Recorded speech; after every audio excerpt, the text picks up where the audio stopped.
2:07, aquí estamos de nuevo, amigos. Después de esta primera aventura vienen muchas más. Lo recordamos, en las próximas 2 semanas, puede que directamente el próximo sábado demos la lista de los ganadores. Se cierran los teléfonos esta noche, 10 de enero próximo. Pasaréis aquí la noche con nosotros.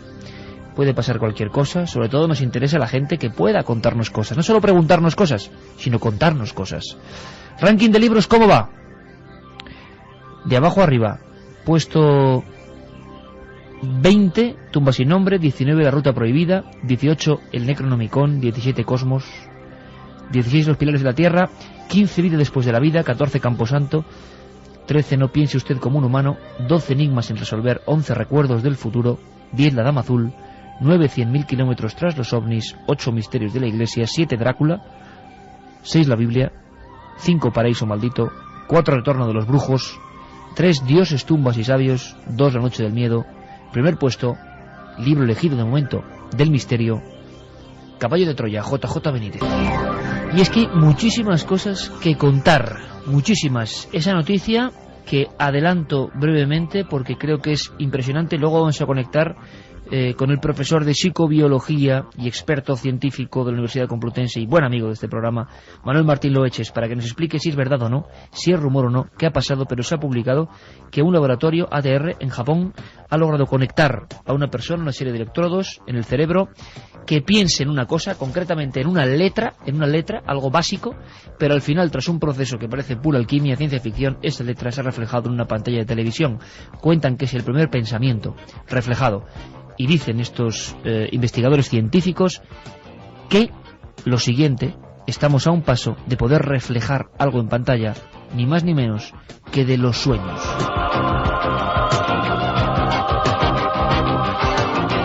Bueno, pues ahora vamos a variar el tono musical, Yerey, vamos a marcharnos quizá a la historia a otros confines de otras dimensiones, porque Santiago Camacho dejó caer aquí la posibilidad, la pista de que hay casos asombrosos de mujeres que por las dificultades, por lo que entraña y sobre todo entrañaba ser mujer, tuvieron que pasar toda su vida o gran parte de su vida, bueno, pues vestidas, comportándose, transformadas, en algunos casos podría decirse que casi travestidas como hombres.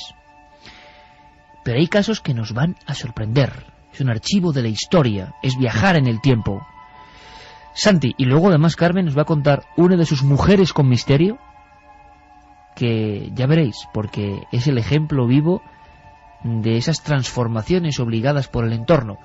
Santi, ¿por dónde comenzamos? Pues hay un puñado de casos realmente interesantes. Yo creo que el que me hizo interesarme por este tema fue el caso del general Tito Aníbal da Paisao Gómez. El general Tito, como le conocía todo el mundo, era un personaje sumamente respetado en Lisboa, con sus gafas de concha, su uniforme impecable, sus medallas, su sable cuando se vestía de gala, su pistola al cinto. Era un tipo intachable, un hombre de reputación tremenda. De hecho, gracias a esa reputación, a esas medallas que había ganado como veterano en la guerra de Angola, se hizo un hueco en el mundo de los negocios lisboeta. Era un consumado inversor que pedía dinero prestado a entidades financieras y a inversionistas privados, lo invertía en el extranjero y luego lo devolvía con intereses, sacando una sustanciosa ganancia en el interín.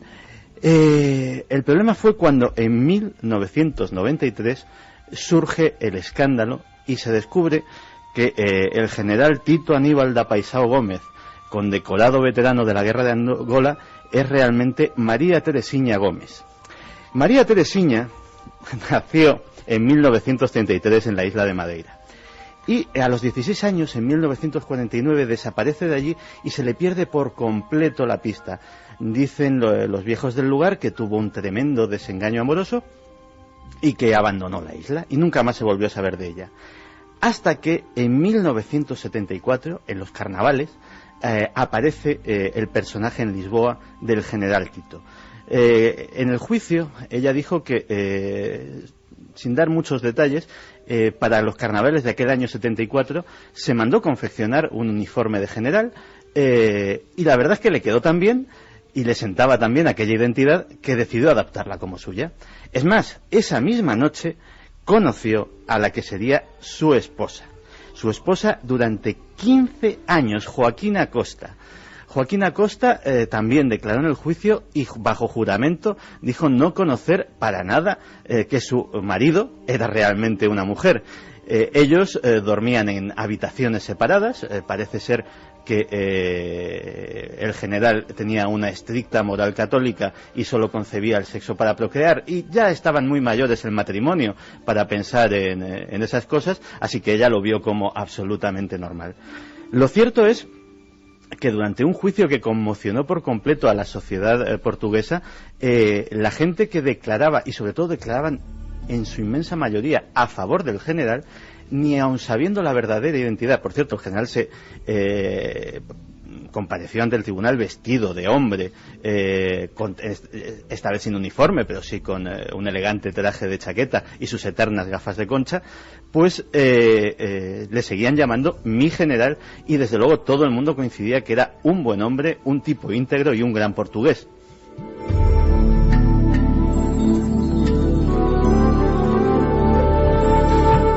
Años casado con una mujer, general, la tropa le respetaba, y era Teresiña al final. Teresiña. Y la verdad es que Teresiña fue condenada a 3 años de cárcel, de los cuales no tuvo, por esa intachable conducta anterior, no tuvo que cumplir ninguno. Los cargos eran básicamente de estafa y sobre todo de suplantación de identidad, en este caso de un general.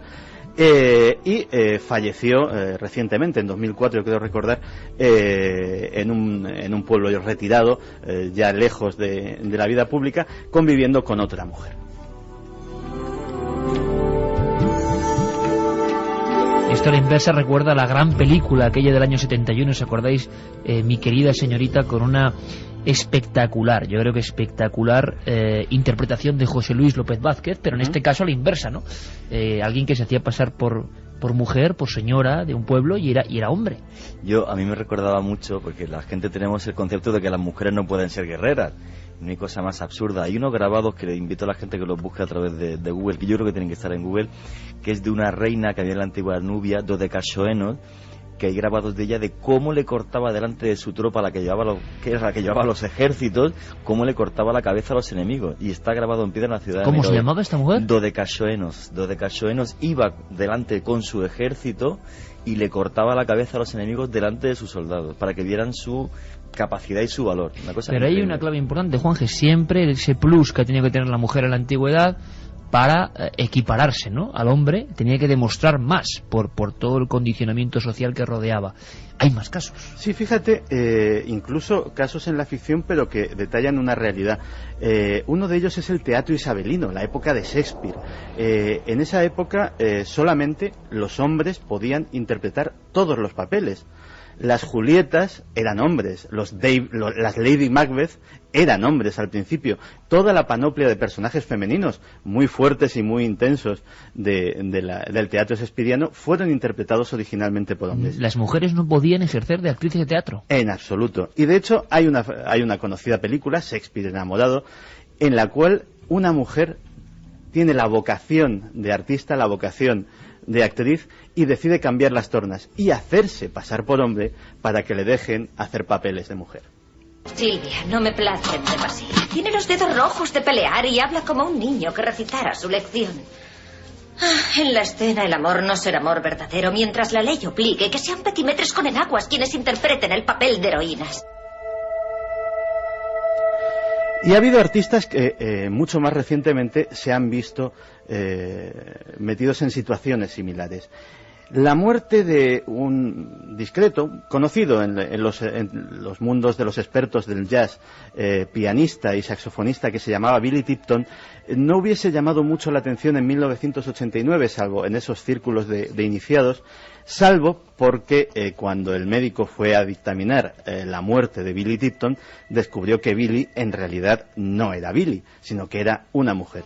Si antes te sorprendías porque el general había estado casado durante 15 años, Billy Tipton tuvo 4 mujeres, lo cual Y tampoco ejercía el... No, esto ya requiere más explicación. Billy Tipton, que se llamaba en realidad Dorothy Lucille Tipton, nació en Oklahoma en 1914 y desde muy temprana edad sintió la llamada de la música. Aprendió a tocar el saxofón, aprendió a tocar el piano y lo hacía con bastante habilidad. El problema es que en aquella época su horizonte laboral o su horizonte artístico se circunscribía a lo que se llamaba las orquestas de señoritas. Y las orquestas de señoritas eran más una atracción de vodevil que algo puramente musical. Y Dorothy lo que tenía era el ansia de codearse con los grandes del jazz. ¿Qué hizo? Pues vestirse de hombre y empezar a frecuentar los clubes de jazz, empezar a demostrar allí sus habilidades y forjarse una reputación. Tocó con Duke Ellington, tocó con algunos de los mejores y llegó a tener el Billy Tipton Trio, que fue el grupo musical en el que estuvo hasta su muerte y que ella misma en este caso, dirigía. En cuanto a lo de las mujeres, pues efectivamente cuando surgió todo el escándalo, todo el mundo recordaba que había tenido 4 parejas estables, algunas durante bastante tiempo. La última de ellas fue la única que reconoció que no sabía absolutamente nada. Era un amor platónico. Tipton en aquella época ya era muy mayor y aducía problemas de salud que le impedían tener a cabo unas relaciones sexuales normales y si bien dormían en la misma cama, nunca tuvieron contacto. De las 3 restantes, la primera sí que confesó que había mantenido una relación lésbica absolutamente normal entre 2 mujeres, en este caso con el engaño de cara a la sociedad de que una de las partes era un hombre. Pero lo realmente curioso es la de las 2 que estuvieron en medio.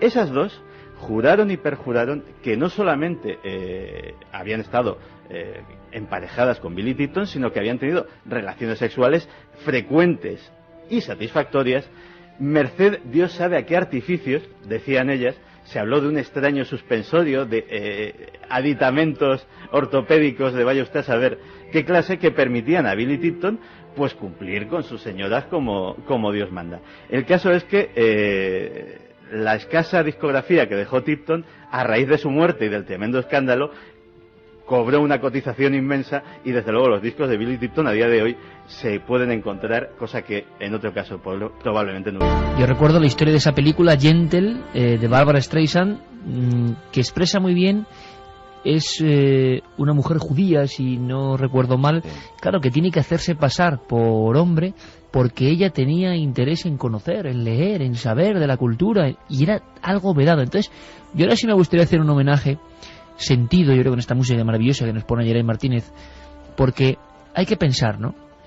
¿Cuánta gente, cuántas mujeres en este caso, han estado queriendo aprender, queriendo acceder al conocimiento, queriendo acceder a las artes, y sistemáticamente se les ha prohibido? ¿Y cuántas vocaciones han sido absolutamente aniquiladas, ¿no? Era imposible, y solo algunas. También hablamos un poco esta noche de la llamada interior, ¿no? Esa llamada interior era tan fuerte que les obligaba a cambiar su vida de raíz, a dejar de ser lo que eran, solo por esa llamada hacia el arte o el conocimiento.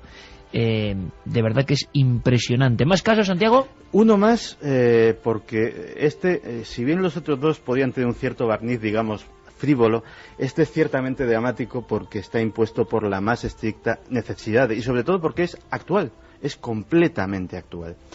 En el Afganistán de los talibanes la vida era muy dura, especialmente para las mujeres. Imaginemos lo que sería de una joven, Nadia Gulan, de 21 años, que en un momento dado pierde la protección de su familia, se queda absolutamente sola en el mundo y se queda desamparada en un mundo en el que ser mujer ya de por sí es difícil, ser mujer sola puede ser un estigma. Y toma una decisión valiente. La decisión valiente es tomar la identidad de su hermano fallecido para poder trabajar, poder ganarse la vida como mecánico, como albañil, como podía, y así ir sobreviviendo. El problema es que estalla la guerra, la invasión americana, los atentados integristas. Una cosa, Santi, damos por supuesto que todas estas mujeres que se hacen pasar por hombres se acicalan de forma distinta. Imagino que tienen que disimular sus formas femeninas, se cortan el pelo, imagino, y se convierten en hombres, pero con una labor milimétrica, ¿no? Sí, posiblemente el caso de Billy Tipton y del general, sí he visto fotos y realmente la transformación es increíble. ¿Ves un hombre? Tipton decían los que le conocían durante todos esos años que durante un largo periodo de tiempo llevaba bigote. O sea, llevaba un bigotillo fino de los que se llevaban en aquella época, estilo de Rolf Flynn, y nadie se lo cuestionaba. De hecho, por ejemplo, el caso de Tipton, moviéndose en el club, en el mundo algo sórdido a veces de los clubes de jazz de aquella época, pues por ejemplo había frecuentemente peleas. Él las eludía diciendo que como era pianista tenía que cuidarse las manos, pero después de la pelea no dudaba en hacer todo tipo de comentarios masculinos, groseros, insultantes y a veces hasta homófobos, para integrarse en aquel mundo. Con lo cual estamos hablando de que en muchas ocasiones ha tenido que haber una transformación completa de personalidad. Y en el caso de Nadia la cosa iba bien, o hubiese ido bien, hasta que ese clima de violencia hizo que fuera víctima de un atentado, de una bomba, de las muchas que estallan en el Afganistán actual, pues le estalló cerca y le desfiguró la cara. La historia es la siguiente. Nadia afortunadamente ha terminado en España, porque si hubiese sido tratada en Afganistán, lógicamente su identidad hubiese quedado al descubierto, y sobre todo los talibanes, todavía presentes de una forma clandestina, de una forma subterránea, pero ahí están, podían haber tomado represalias contra ella. Entonces terminó, lo último que sabemos es que una ONG de Mallorca, la Fundación de Cirujanos Plásticos Mundi, se hizo cargo de ella, y por lo menos esta historia pues ha acabado. Vaya historia, ¿eh? La bomba casi descubre su secreto, un secreto que mantuvo para poder vivir con dignidad en mitad del infierno prácticamente. Carmen trae un caso, sabéis que de vez en cuando nos obsequia con algunas mujeres con misterio. Qué mejor entorno, y a veces también qué casualidad, porque el asunto de esta mujer que nos trae ahora, pues lo teníamos pensado antes de que Santi comentase lo de estos cambios de sexo, de alguna forma, por llamarlo así, ¿no? Y de personalidad y de apariencia para vivir en otro mundo. Bueno, Carmen, todo tuyo. Es este caso que mucha gente no conocerá y que ante todo no es solo parte de la historia, sino también parte de esa otra historia, de esas cosas que habitualmente jamás se cuentan.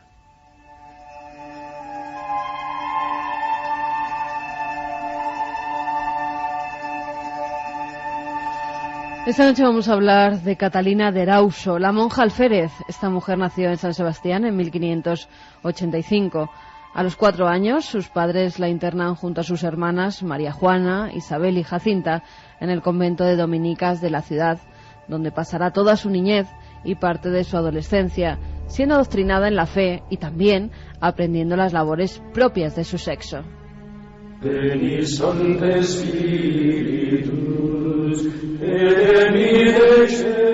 Con 15 años, el 18 de marzo de 1600, tiene una grave disputa con otra religiosa, doña Catalina de Aliri, que la propina una sonora bofetada, tras lo cual la joven decide escaparse del convento. Como nunca había salido de los muros conventuales, no sabe a dónde dirigirse, por lo que coge unos ropajes del abrigo y se echa al monte.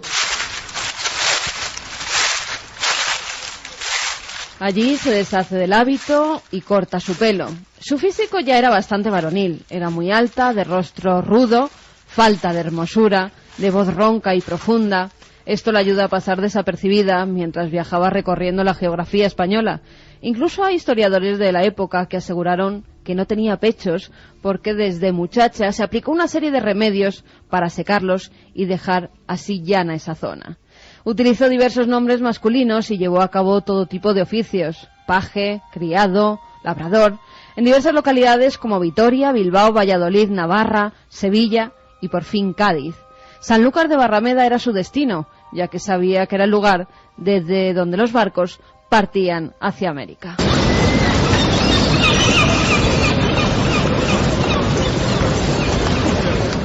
Logró un empleo de grumete en uno de los navíos que le llevó hasta Punta Araya, en Venezuela, de donde se dirige a Cartagena de Indias y de allí a Panamá.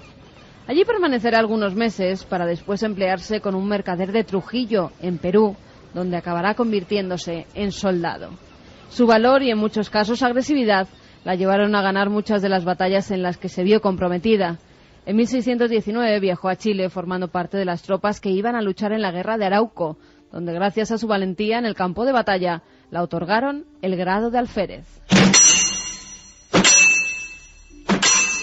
Catalina era muy dada al juego y a las mujeres. Estuvo a punto de casarse 2 veces, pero siempre puso alguna excusa. Esto le trajo muchos problemas y muchas disputas. En una de ellas ejercía de padrino de otro alférez, Juan Silva, y al verse este herido, la mujer soldado cogió su espada y luchó con su contrincante, hiriéndole de muerte. Como se solía hacer en esas históricas reyertas, el moribundo chillaba su nombre, mientras el último hilo de vida se le escapaba. Cuando aquel nombre, que se desangraba en el suelo, gritó Miguel de Erauso, a Catalina se le heló la sangre. Acababa de matar a su propio hermano. Atravesó el desierto de Atacama, llegó hasta Lima y embarcó en la flota armada por Rodrigo de Mendoza. Fue herida de gravedad y pidió al obispo Fray Agustín de Carvajal, que se encontraba allí, que por favor la confesara. Fue entonces cuando le reveló que era mujer y que incluso había sido monja en su juventud. El religioso, perplejo por tan increíble historia, la hizo someterse a un riguroso reconocimiento médico llevado a cabo por varias matronas, que no solo confirmaron que era una mujer, sino que además en su informe apuntaron que era virgen. El obispo ordenó que la pusieran un hábito y la instaló en el convento de Santa Clara de Huamanga. Pronto la historia de la monja alférez se conoció en España y Felipe IV ordenó que regresara a nuestro país, a donde llegó el 1 de noviembre de 1624. El rey en persona la recibió y ratificó su grado de alférez, además de concederle una pensión anual de 800 escudos de por vida por los servicios prestados a la corona española. Después viajó a Roma. Allí el Papa Urbano VIII, y fijaos, luego decimos que la Iglesia muchas veces retrógrada, ¿verdad? Y aquí la autoriza a seguir vistiendo ropas masculinas. Sería el primero de los casos de la historia de la Iglesia conocida donde a una mujer la autorizan a vestir de hombre. En 1630 se traslada a México. Allí regenta un negocio de transporte de mercancías y muere en Cuitaixal en 1650 con el nombre de Antonio de Erauso. Pero no se sabe muy bien cómo falleció. Ahí está la leyenda de Catalina de Erauso, la monja alférez. Unos dicen que en un duelo, otros que asesinada o en un naufragio.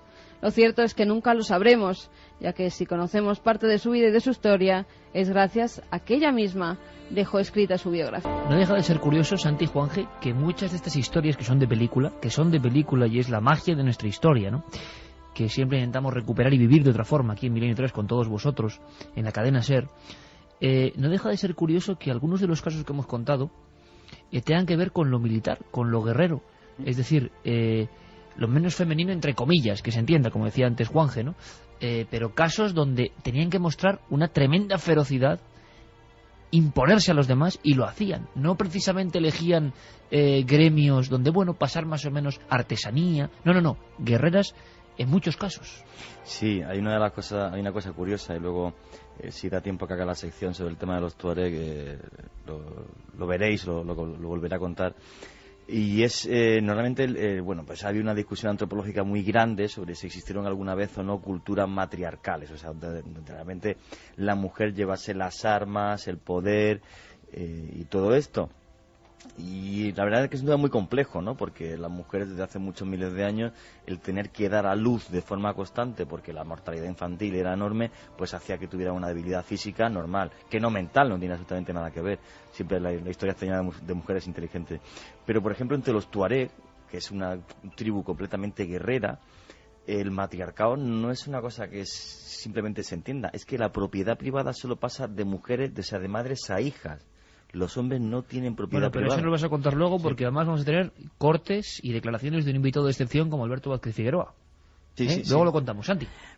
Además es cierto, porque había un caso que me he dejado en el tintero, porque no conozco en tanto detalle la biografía, pero que es también guerrera y española. Antonia María de Soto.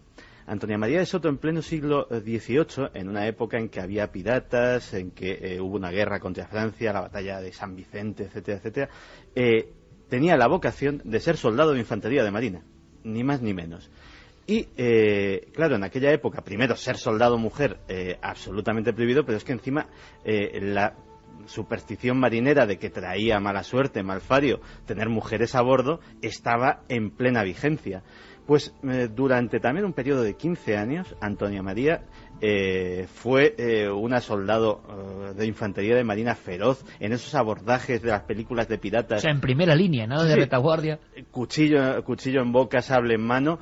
Y cuando tan buenos fueron sus informes que cuando se descubrió su identidad, el rey le permitió seguir usando uniforme, le dio un grado vitalicio de sargento primero y, y por supuesto el derecho a seguir llevando sus condecoraciones que se había ganado en el campo del honor. Que esto es bien curioso, porque no parecen cosas para aquellos tiempos y sin embargo ocurrieron. ¿Qué piensa la gente? De todas formas eran mujeres un tanto especiales. Yo creo que muchas de ellas la naturaleza se equivocó, porque si vemos alguno de los grabados que hicieron de Catalina de Erauso, realmente es que tiene el físico de un hombre y se comportaba claro, como pero un si hombre. ellos se creían hombres, o ellas se creían hombres desde el principio, claro, como decíamos, se habían tomado todas las medidas, algunas más o menos bárbaras, pues para mutilarse, entre comillas, los atributos de mujer, ¿no? Claro, y además otra cosa es que quisieran realmente ejercer ese oficio como mujeres, con lo cual hubieran tenido relaciones con hombres, pero en este caso tenían relaciones con mujeres, se comportaban totalmente como hombres, ¿no?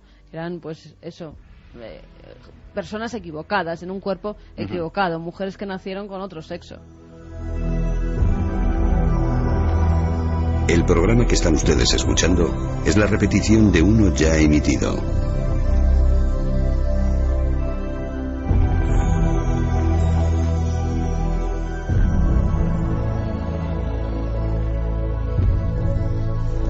¿Y qué piensa la gente? Porque luego ha habido muchos pequeños y grandes secretos en muchas localidades españolas que al final no salen a la luz, pero es una historia, claro, muy delicada, ¿no? Muy delicada. Es raro que haya documentación de tantos casos. Aquí están. ¿Qué opina la gente? Carmen, 7640. Pues Jorge nos dice: disfrazarse por avanzar en la humanidad me parece bien, pero deberíamos hacer que esto no pase. Voto por el libro La noche del miedo.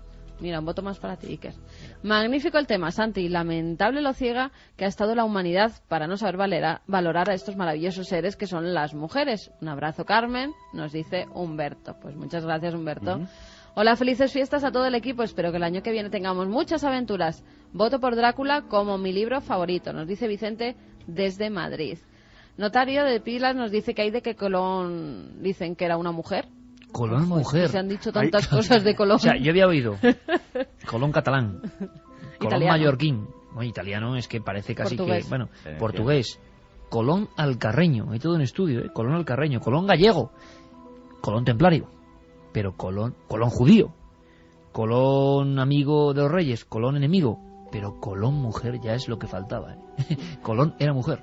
Buen tema. El peinado alopaje que Eso se llevaba te en iba a esa decir. época era un poco ambiguo. Las Debe cosas ser. como son. Sí, los pantaloncillos esos así también un poco Las abombados. calzas, leopardos. Pobre Colón, ¿eh? O sea, lo que han dicho, ¿qué sería de verdad? Pero lo que han dicho de él, madre mía. Hombre, supera la leyenda, ¿no? Sí. Kepa desde Bilbao nos dice cuánto sufrimiento injusto el de las mujeres a lo largo de la historia. Ceorionac, milenio. También nos dicen: hola a toda la nave del misterio, me gustaría hablaros del doctor James Barry, nacido en Edimburgo y famosísimo doctor agasajado en media Europa y también en África, donde tuvo un comportamiento humanitario. El día de su fallecimiento lloró medio mundo por él y una enfermera se llevó una gran sorpresa. El doctor James era una mujer. O sea que estos casos que nos parecen increíbles han ocurrido en más de una ocasión. Pues sí. También sobre el viaje de nuestro primer invitado, de César, Santiago desde Aranda nos dice que con 11 años él realizó un viaje a través de Marruecos con su abuelo, que durmió en pleno desierto, y es una experiencia que jamás olvidará. Bueno, pues luego vamos a ir al desierto, del monte Ararat a las mujeres que fueron hombres y después al desierto, pero antes hablábamos de una noticia de impacto, y una noticia que es muy importante, tanto que le hemos dicho a Carlos Cala que nos haga una primera ficha, una introducción, todos muy atentos. Imaginad un laboratorio, imaginad un auténtico milagro. ¿Se abre a partir de aquí? Bueno, es la pregunta, ¿qué se abre realmente? Vamos a hablar con expertos. Ha aparecido en diferentes teletipos del mundo, desde el viernes hasta hoy mismo, es decir, durante unas 24, 48 horas, últimas horas del jueves también. Transformar sueños en imágenes de televisión al alcance de la ciencia en Japón. Quizá nos parece un titular un tanto atrevido, pero hablan del Laboratorio Japonés de Neurología, la ATR, dirigido por el profesor Kamitani, Yurikazu Kamitani, que ha declarado, ha hecho una rueda de prensa y ha publicado, al parecer, por primera vez en el mundo, recrear en imágenes el contenido de percepciones cerebrales complejas. Esto, que puede sonar un poco críptico, es, vamos a intentar desmenuzarlo para todos los públicos, entre ellos para mí. Alguien con unos electrodos y una serie de códigos ha iluminado partes de ese enigma que es el cerebro. Eso ya se hacía hace muchos años, comprobar cómo despiertan ciertas áreas del cerebro, ese mito, ¿no?, de hemisferio derecho, hemisferio izquierdo, uno más racional, otro más artístico y racional, lóbulo temporal, donde hay sensación de despliegue de nuestra alma, donde hay sensaciones como pueden ser las apariciones. Para muchos, todo lo que hablamos de misterio en el sentido de ver otras cosas extrañas que como diapositivas se cuelan en nuestro mundo tienen que ver con ese lóbulo. Investigaciones con el doctor Persinger de personas que llegaron a aterrorizarse viendo lo que parecía ser un espectro y era en realidad un estímulo eléctrico de esa zona del cerebro. Lo que ocurre ahora es que en Japón parece que alguien pensando en una letra, pensando firmemente en esa letra, ilumina parte de su cerebro y de su ojo y eso se refleja en una pantalla. ¿Será verdad esto? ¿O será una de esas noticias que luego acaban disolviéndose y no sabemos nada y se queda en eso, en un titular? Hay que preguntarle a un experto, al profesor de psicobiología de la Universidad Complutense de Madrid, autor de un libro esencial como es La mente del Homo sapiens. Estamos hablando de eso. Quiero vuestra opinión. ¿Esto puede ser ciencia ficción? ¿Esto dónde nos conduce? Estamos entonces a un paso de viajar en el tiempo. Si ya vamos a poder ver en una pantalla los pensamientos, esto era lo de cuando niño uno lo leía en un tebeo y decía, bueno, el futuro más lejano, ¿no? Estamos ya hollando ese futuro. Profesor, digo, de psicobiología de la Universidad Complutense, gran amigo, Manuel Martín Loeches. Buenas noches. Hola, buenas noches, Iker, ¿qué tal? Pues muy bien, esperando que me comentes, y seguro que la audiencia también, con tu conocimiento real, ¿no?, de la materia, ¿qué es esta noticia? ¿Qué ha pasado realmente en Japón? Y si esto tiene visos de ser verdad y si se abre un abanico que parece un poco ciencia ficción. Sí. Mira, te cuento. Yo pienso sinceramente que con esto se ha abierto una puerta a todo un mundo que la verdad es que antes o después se tenía que abrir, ¿no? La noticia es fidedigna, además se ha publicado el artículo en una revista bastante buena, que quiere decir que ha pasado todos los controles científicos y realmente lo que dicen ahí hay que creérselo, ¿no? Y lo que han hecho ha sido, pues es muy sencillo. Han analizado la actividad del cerebro, píxel a píxel. Hay una técnica que se llama la resonancia magnética funcional, que puede analizar la actividad del cerebro milímetro cúbico a milímetro cúbico. Entonces es muy sencillo. Uno analiza la actividad del cerebro cuando está viendo imágenes, una persona, y entonces ya sabe qué milímetros cúbicos se han activado. Cuando uno quiere luego recuperar qué imagen puede estar uno pensando, no tiene más que ver qué milímetros cúbicos se han activado. Porque además es curioso porque por eso hablan de que es una puerta para ver los sueños o para ver lo que pensamos, porque cada vez que pensamos o que soñamos se activan las mismas zonas del cerebro con las que vemos. Entonces es curioso, se puede acabar viendo lo que es el patrón particular con el que una persona ve las imágenes y reconstruir a partir de ahí, de la actividad del cerebro, lo que uno está pensando. Ahora mismo de una forma un poco rudimentaria, eso sí, en una especie de cuadrícula de 10×10 para lo que es identificar letras, algo muy simple ahora mismo, pero tú fíjate, Iker, que de aquí a poco tiempo las técnicas irán mejorando y se podrá ir viendo imágenes muy complicadas. Y realmente lo de la puerta abierta a poder ver lo que estamos imaginando o pensando o viendo simplemente, es una puerta que se ha abierto y es real, es creíble. Parece ser que se ha empleado una letra, ¿no? Como elemento quizá más básico, Manuel. ¿Por qué se hace esto? Lo de identificar una letra y que eso que nos cuentas de cómo la percibe o cómo se iluminan partes del cerebro y del ojo, pues se ha visto reflejado por vez primera en una pantalla de televisión. Sí, mira, en principio se han usado letras porque son estímulos muy sencillos, son lineales, son líneas, entonces se pueden más o menos identificar. Y además, como son líneas, se ven muy claramente en la corteza visual que está en el lóbulo occipital. Y curiosamente, en el lóbulo occipital, que está en la parte de atrás del todo, los estímulos cuando se ven siguen una imagen más o menos fiel a la realidad, más o menos fiel. Es decir, que si yo veo una serie de puntos enfrente de mí, yo en el lóbulo occipital tengo activados una serie de puntos también. Con lo cual, bueno, pues se ha empezado por ahí porque es muy sencillo. Sí que es cierto que luego será muy complicado, digamos, cuando queramos ver ya cosas que no son imágenes, sino pues pensamientos abstractos o conceptos abstractos o cosas más complicadas, pues puede que sea más complicado. Bueno, puede no, de hecho es más complicado y lo será. Pero es un reto que yo creo que es alcanzable. Se empieza por aquí, que es lo más sencillo, y es cuestión de ir tirando y acabaremos dando con aquellos milímetros cúbicos del cerebro que están activados cuando yo estoy pensando, pues qué sé yo, en mi viaje a la playa del año pasado. Y cuando yo piense en ello, cualquier persona con una máquina puede determinar que yo estoy pensando en ello. Eso es algo que ahora mismo no se puede, pero con este inicio está claro que se podrá. Pero esto da un poco de escalofrío, Manuel, también, porque en el buen sentido, es decir, pensábamos que era ciencia ficción tantas cosas, pero ya estamos viviendo en este 2008-2009 una serie de elementos que eran, de cuento de caballerías del futuro, o sea, imposible, inconcebible. Estamos a punto, por lo tanto, a punto me refiero, quién sabe dentro de 50 años, por ejemplo, lo que puede evolucionar esto, en ver en imágenes quizá en movimiento o con volumen lo que alguien está pensando y qué se abre a partir de ahí. Exactamente, y de hecho, como dice en el artículo, se puede empezar a pensar que no estamos muy lejos de adivinar lo que está soñando una persona. Igual que lo podemos ver cuando uno está despierto, esto es igual, en los sueños se hará. Y sí, ciertamente, también dicen los autores, y es algo muy lógico, que habrá que tener consideraciones éticas, ¿no?, con todo este tipo de hallazgos, ¿no? Porque llegará un tiempo, efectivamente, ya digo, es una puerta que se ha abierto, que antes o después tenía que abrirse, y llegará un tiempo en que se podrá adivinar lo que la gente piensa independientemente de lo que nos digan. Entonces, claro, habrá que tener un control, digámoslo así, por parte de la sociedad en general, de hasta dónde queremos llegar, hasta dónde se puede llegar, hasta dónde es ético, dónde ya empezamos a rayar lo personal. Es complicado, pero es algo que llegará antes o después. Manuel, pero entonces estamos hablando, por ejemplo, de la máquina de la verdad perfecta en un futuro, ¿no?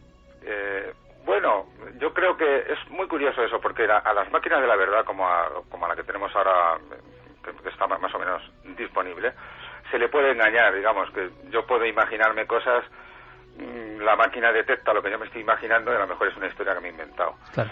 Antes o después, no sé si llegaremos más lejos, es posible, digamos que estos son puertas que se han abierto ahora, pero como dices tú, dentro de 50 años a lo mejor llegamos incluso a detectar que la imagen que se está imaginando un sujeto es falsa, ¿no? Pero hasta ahora, bueno, yo creo que aún queda para que podamos determinar qué imágenes está pensando una persona. Luego ya lo de que sean falsas o no es otro cantar, pero con el tiempo quién sabe, ¿no? Oye, Manuel, yo que conozco un poco tu obra y sé que eres un hombre riguroso, científico, pero que eso no quiere decir que no estés siempre, como buen investigador, a expensas y observándolo todo lo que pasa sin cerrarte a nada, que yo creo que es el auténtico aprendizaje, ¿no?, en permanente duda. ¿Cómo ha recibido esta noticia, o si tienes ya datos, la comunidad, digamos, de estudiosos del cerebro? Porque imagino que quizá ha habido de todo. Ha habido personas que han creído que precisamente esa grieta, esa puerta asombrosa se abre, y gente quizá que lo ha criticado, ¿o no? Bueno, claro, por lo que he podido ver, los científicos estamos todos muy asombrados con este descubrimiento, muy ilusionados también, pero enseguida han surgido pues las voces que comentan que esto hay que regularlo. Los científicos estamos más o menos todos de acuerdo. O sea, nadie duda, Manuel, permíteme, nadie duda en que lo que ha ocurrido es real. Seguro.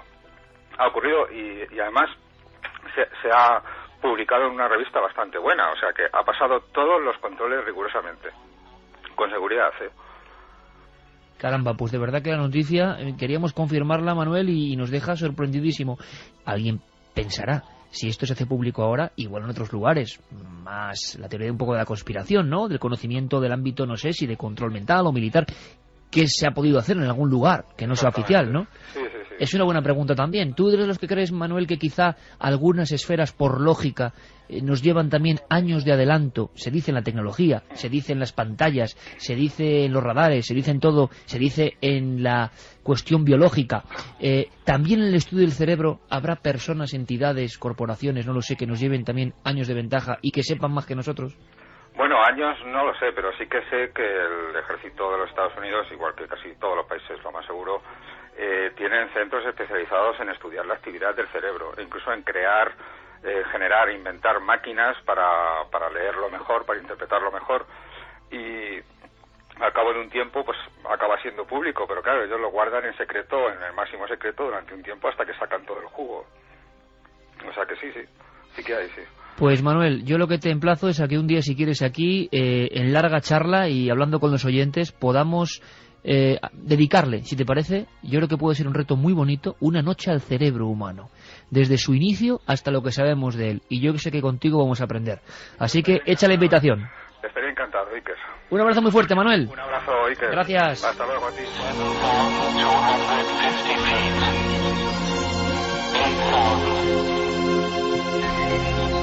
Yo creo que es una gran noticia. ¿Qué creéis vosotros? Hombre, yo creo que esto nos abre las puertas a un mundo de ciencia ficción. Ahora te digo una cosa, de un lado maravilloso, porque imagínate que ahora, por ejemplo, eres realizador de cine y quieres hacer una película, la puedes hacer mentalmente y verla antes de grabarla. O sea, se puede llegar hasta eso. Claro, y eso que te dicen, anda, así, vale, explícale tú a mi abuelo, que podría empezar a ser cierto. Desde su otra dimensión, o cuando él nació, a Sí. mi abuelo, o sea, a mi bisabuelo. Pero que esto iba a ser posible. Sí. Ahora, bueno, y esto es algo que acaba de Y empezar, hablamos de un siglo, claro, pero dentro de 50 años imagínate lo que será. Esta letra será 1000 cosas. Ahora, a mí me aterra, incluso hay una parte idílica que es la de poder ver los sueños. Yo hay sueños míos que no quiero verlos, Las pesadillas que yo he tenido Y sobre son todo que no horribles. quieres que vean otros. Y sobre todo que no quieres que vean otros porque Claro. son muy íntimos. Y puedes pensar locuras sobre tal saber qué, o soñar locuras, perdón. Entonces, hay cosas que me aterran, que llegar a meter quizás demasiado el dedo hasta, no sé, lo más Claro, pero parece que el oscuro conocimiento de la mente claro, humana. Pero parece, Juanje, que el conocimiento humano, ese impulso, de nuevo, la llamada, ¿no?, de esta especie, de conocer su entorno, porque en el fondo está condenado a conocer su entorno, es profundizar más y más, y al final estamos abriendo la cáscara de nuez del gran misterio del hombre, y estamos asomándonos ahí. Ahora, ¿quién regula eso? La verdad es que lo que se está... Es una notición, ¿eh? Sí, sí, no, es una notición que no se ha ponderado lo suficiente. Es decir, estamos ante uno de esos granitos de arena, de esas bolitas de nieve que van cayendo, pero que pueden cambiar el destino de la humanidad tal y como la conocemos. Y no estoy siendo exagerado. A mí, toda esta historia me sugiere varias reflexiones. Una de ellas te va a gustar porque hoy hablabas de casualidades con lo de la monja alférez y las mujeres que se hicieron pasar por hombres. Tú sabes, un personaje del que vamos a hablar después, Nikola Tesla, una mente poderosa, un genio, ¿en qué estaba trabajando en el momento de su fallecimiento? Exactamente en esto. Él quería hacer una máquina para poder visualizar los pensamientos. Y de hecho, el fundamento científico que tenía Tesla no era muy diferente al de estos investigadores. Él se equivocaba en una cosa. Su teoría era que cuando visualizamos algo, de alguna forma los nervios de la retina se tienen que activar de la misma forma que si lo estuviésemos viendo en realidad. Bueno, lo que acaba de escuchar la audiencia en voz del profesor Manuel Martín Loeches, Universidad Complutense, Psicobiología, que ese principio es el que ocurre. Efectivamente, él se equivocó del sitio. En vez de irse al cerebro directamente, se quería ir a los ojos y quería construir un receptor para captar esos impulsos nerviosos, interpretarlos y darles una forma en la imagen. Pero cuidado, Santi, es que una de las informaciones es que ocurre en el cerebro y ocurre en el ojo también, ¿eh? Pues imagínate, estamos hablando de los años 20, estamos hablando de una mente muy avanzada a su tiempo. Luego tendremos tiempo de hablar de él. Otra reflexión y otra cosa que me vino a la mente fue estando en el plató de Cuarto Milenio, con un buen amigo del programa, el coronel Fernando San Agustín, que yo le comenté que, digo Fernando, hace años una persona versada en estas cosas me comentaba que cuando nosotros tenemos acceso en el ámbito civil a una tecnología, a un avance científico del ámbito académico, etcétera, etcétera, decía, bueno, eso en otros ámbitos se dispone de ello desde hace 10 o 15 años. Y la respuesta, como siempre magistral, del coronel fue, y me parece poco. Eso, aplicado a esto, proyectando esto mismo dentro de 10 o 15 años, efectivamente da cierto escalofrío. Es un buen debate, ¿eh? Para la radio, para la televisión, para donde sea, con Fernando San Agustín también, con Manuel Martín Loeches. Lo estoy apuntando ahora mismo en mi cuaderno. Los límites del cerebro, a qué se está llegando, esa pasión, dicen, por ejemplo, del ejército de Estados Unidos, es real, Santi, en controlar, yo no sé si en visualizar lo que está dentro del cerebro. ¿Se tienen datos de si se ha investigado en eso? Sí, porque aquí hemos hablado muchas veces, yo creo que incluso nos hemos acercado ya muy en profundidad de la famosa historia del proyecto MKUltra, pero ha habido proyectos similares no por parte de la CIA, sino por parte de otros estamentos, entre ellos el estamento militar. Uno de ellos es conocido como la Operación Niebla Carmesí. ¿Niebla Carmesí? Crimson Mist. Que directamente no intentaba sacar información de los cerebros de la gente o manipular las mentes con drogas o con hipnosis con fines de inteligencia como la CIA, sino la creación de lo que se denominaron, a falta de otro nombre, armas mentales. Hubo ciertos científicos de estamentos muy prestigiosos, pero posiblemente una de las colaboradoras más importantes de este proyecto fue la doctora Elizabeth Raucher-Wiese, que era investigadora del Laboratorio Nacional de Berkeley y del Instituto de Investigación de Stanford. En 1985, en una conferencia pública, la doctora Wiese hizo una demostración. Me recuerda a aquella demostración del toro y el doctor Manuel Delgado. Pues ella también tenía una cajita con 2 botones. Pulsó un botón. La mitad derecha de la audiencia de la sala empezó a castañetear incontroladamente los dientes. Levantó el dedo y pulsó otro botón. La mitad derecha de la sala, la mitad contraria, seguía también castañeteando los dientes. Después de eso, dijo la siguiente frase: denme el dinero necesario y 3 meses y seré capaz de modificar el comportamiento del 80% de la población de una ciudad sin que se den cuenta. Podré hacerles felices, o al menos que ellos crean que son felices, o podré volverles agresivos.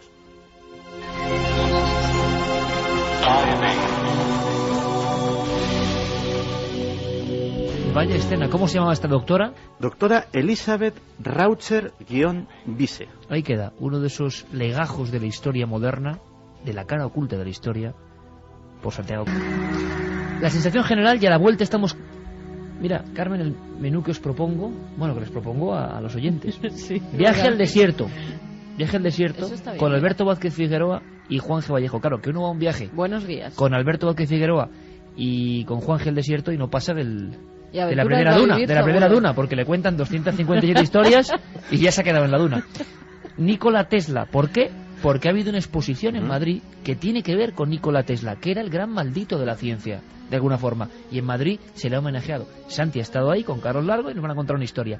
Hablando de Carlos Largo, hay una historia sorprendente que se ha convertido en película, que habla del intercambio, la historia de un niño que no era el niño que su madre reclamaba. Pues todo eso y mucho más. Va a ser apasionante. ¿Y sabéis lo que pienso yo en estas noches? Luego seguimos con el ranking de libros, que estamos viviendo una serie de acontecimientos que están siendo clave, que quizá la gente no lo comprende en su trasfondo, pero que también estamos aquí para contarlo. El profesor de Psicobiología de la Universidad Complutense de Madrid, Manuel Martín Loeches, autor de una obra, repito, fundamental, La mente del Homo sapiens, nos confirma que lo que parecía una leyenda urbana, que en Japón un laboratorio, la ATR, Dr. Kamitami, ha logrado trasplantar de alguna manera un pensamiento en una pantalla, una rudimentaria letra, es real. Y él dice que la comunidad de investigadores científicos del cerebro está sorprendida e ilusionada. Decía Juanje, una simple letra, una letra en una pantalla. Pero es el primer paso. Como diría Armstrong, ese primer o pequeño paso para un hombre, gran salto para la humanidad. Estoy seguro que dentro de unos años volveremos a saber de este profesor Kamitami y de lo que se ha iniciado. Lo hemos contado como ha sido. Y yo es te voy a emocionante. decir que en nuestro país se están haciendo experimentos parecidos. Y ahora podemos ponernos conspiranoicos en un tono de voz de esos que son recogidos, que nos recuerdan a ese gabinete de Santiago Camacho, donde las cosas se leen de otra forma, donde se informa de lo que de verdad interesa y muchas veces no se cuenta. Santi, de nuevo buenas noches. Buenas noches, Iker. Santi, polémica tremenda. Hablabas de que es la personalidad que más se ha explayado sobre el Club Bilderberg. En Teletipo también, ¿qué es el Club Bilderberg para quien no lo sepa y así comprendamos todo lo que ha ocurrido? Pues sí, el Club Bilderberg es una de estas cosas que está ahora tan de moda entre los muy ricos y los muy poderosos, que se llama un foro de opinión o un foro de debate. Es una reunión anual que de una forma muy discreta, no me atrevería a decir secreta, cada año se celebra en un resort, en una zona hotelera de gran lujo de una parte del mundo. En España, por ejemplo, en su día se celebró en la isla de La Toja.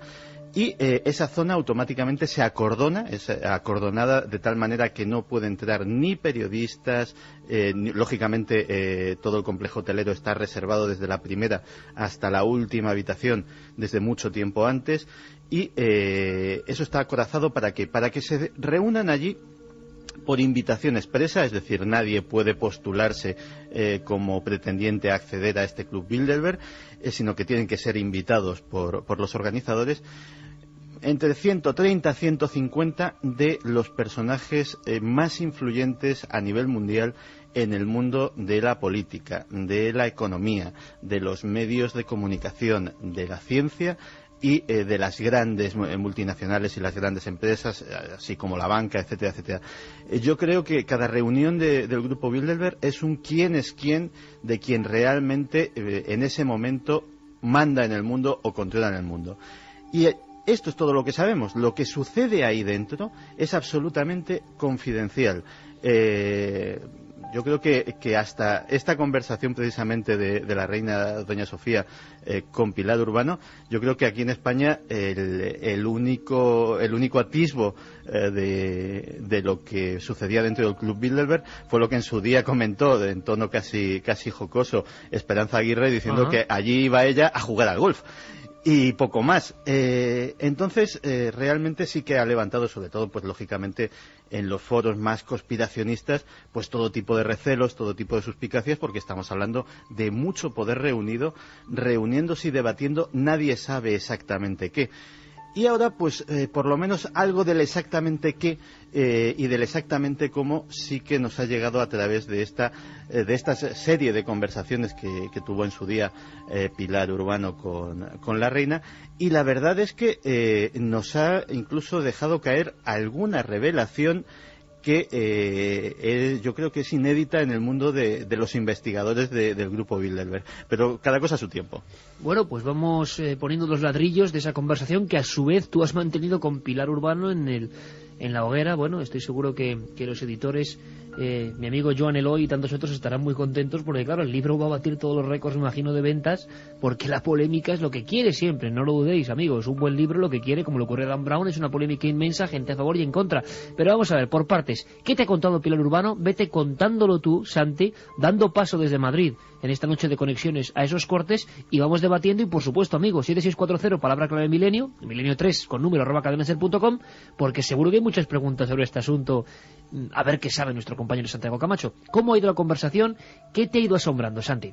Pues desde luego Pilar ya la conocía de una ocasión anterior, y la verdad es que lo que asombra es el conocimiento que tiene de algunas de las materias que, como decía antes, tanto nos interesan al público de Milenio 3. y también el apasionamiento de periodista que tiene sobre el tema. Desde luego, como muy bien decías, está muy contenta con las ventas. Me comentaba que ya rondaría los 200.000 ejemplares, lo cual en España es una cifra ¿En muy... cuánto tiempo, Santi, de Pues venta? yo creo que el libro debe de llevar como mucho 2 semanas en la calle. 200.000 ejemplares en 2 semanas en este tiempo de crisis. Efectivamente, con lo cual la polémica ha sido un acicate importante a la hora de estimular las ventas.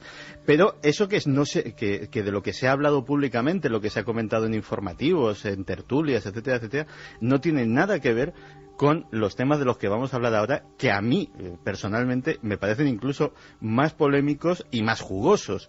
Con lo cual, a lo mejor es un libro para echarle un vistazo. Desde luego, el tema del grupo Bilderberg, el tema de la masonería, del que también hablamos siquiera sucintamente al final, no es que estemos hablando de 2 subrayaditos o 2 frases sueltas deslizadas en una conversación, es que se le dedican capítulos enteros a la historia, con lo cual...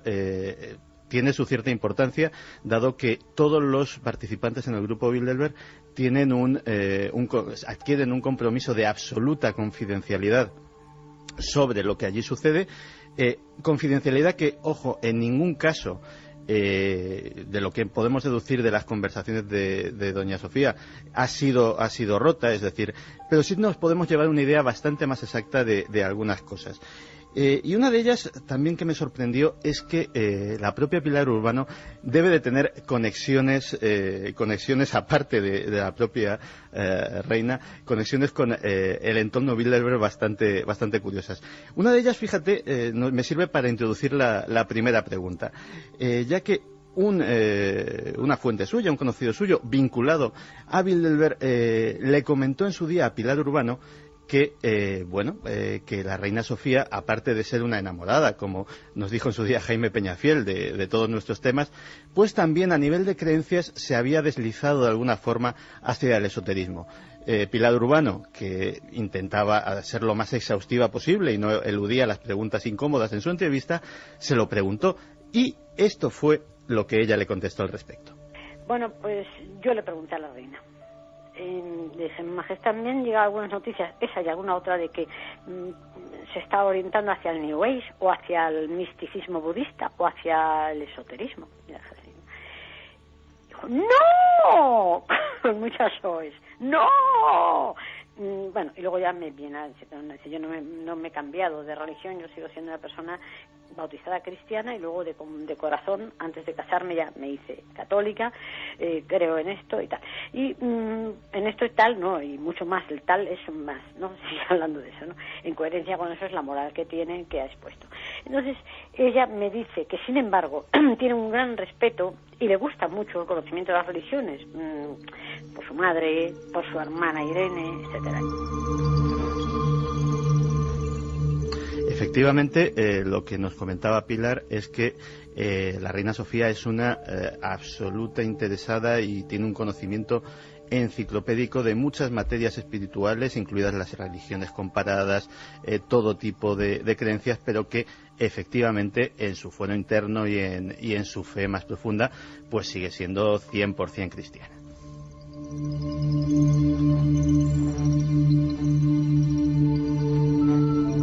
Pero, Santi, se había hablado mucho y estamos aquí atentísimos, tanto Luis como Carmen como yo, porque con estas jornadas de investigación sabíamos que estaba sobre la pista, pero no sabemos los resultados, estamos enterándonos al tiempo que se enteran los oyentes. Sabíamos por algunos invitados y personas que nos han contado que había esa, vamos a decirlo, esa simpatía o ese conocimiento, ¿no? Querer conocer. Son célebres las imágenes, fotos de JJ Benítez, por ejemplo, eso de doña Sofía con María Reich viendo las líneas de Nazca, o interesándose siempre por elementos muy curiosos, nos lo contaban por ejemplo en Altamira, de la arqueología, como alguien auténticamente interesado. Sí, pero... y efectivamente lo es. La pregunta de Pilar Urbano venía más a raíz de que me comentaba que una de sus fuentes le comentó que en una reunión precisamente del grupo Bilderberg él la había visto llevando o teniendo en su habitación una especie de pequeño templete budista con unas figuritas y un tapetito de color rojo, de color azafrán, etcétera, etcétera. Y sobre esto en concreto fue sobre lo que le preguntó Pilar, es decir, si ella, aparte efectivamente de cultivar ese conocimiento, pues practicaba algún tipo de doctrina esotérica, y ante eso pues se llevó una rotunda negativa. Pero fíjate que ya entrando más en la conversación, nos empezamos a referir pues a la participación ya de pleno de la reina Sofía en las conversaciones del grupo Bilderberg. Y también sobre eso le preguntó Pilar Urbano, y esto fue lo que nos contó. Pero la reina tiene una silla allí, dentro del cupo español, que son 3. Ella tiene una silla, la S, que es la silla S no de Sofía, sino de Spain, Her Majesty, the Queen of Spain. Igual que la tiene la de Beatriz de Holanda y la tiene la de Inglaterra, si no asiste. Aquí estamos, Santi, comentando en corrillo cada declaración, porque madre mía, y vienen cosas directamente en el libro plasmadas así. Carmen está haciendo un subrayado de algunos elementos. Sí, se habla con rotundidad. Santi, decías antes que había dado algunos datos que, bueno, no identificaba mucho a las personas, pero es que ha dado hasta nombres, ¿no? Sí, de personas que están en ese Club Bilderberg, y personajes importantes con los que dice que se ha reunido, que conoció a Bill Clinton, por ejemplo. En 1991, en Baden-Baden. Eso es, también la reina Beatriz de Holanda, Kissinger, Rockefeller. Vamos, está dando los nombres de personajes pero que pertenecen en teoría Bilderberg, a ese club secreto. Mítico y tan denostado por muchos, diciendo que son cosas de, bueno, de conspiranoicos. Bueno, hasta apunta una cosa, que el príncipe le acompañó en una ocasión. Oye, una cosa nada más. Es que veo a Luis en uno de sus típicos trances y poniendo cara como diciendo, es que esto es increíble. O sea, no, es que de hecho yo me estabas diciendo ahora, por el rabillo del oído, de alguna forma, para que entiendan la expresión, me estabas diciendo, es que esto es para sacarle los informativos. Todo es que, bueno, felicito personalmente a Santi por esta información. Me ha parecido un calado tremendo. Y a Pilar Urbano también, ¿no? Y sobre todo, sí, pero fíjate una cosa, porque ahí Santi ha demostrado, como siempre, que los galones son los galones, ¿no? Y hay una cosa curiosa, bueno, hay que decir que a Santi le llamamos en la redacción el teniente, y es por algo.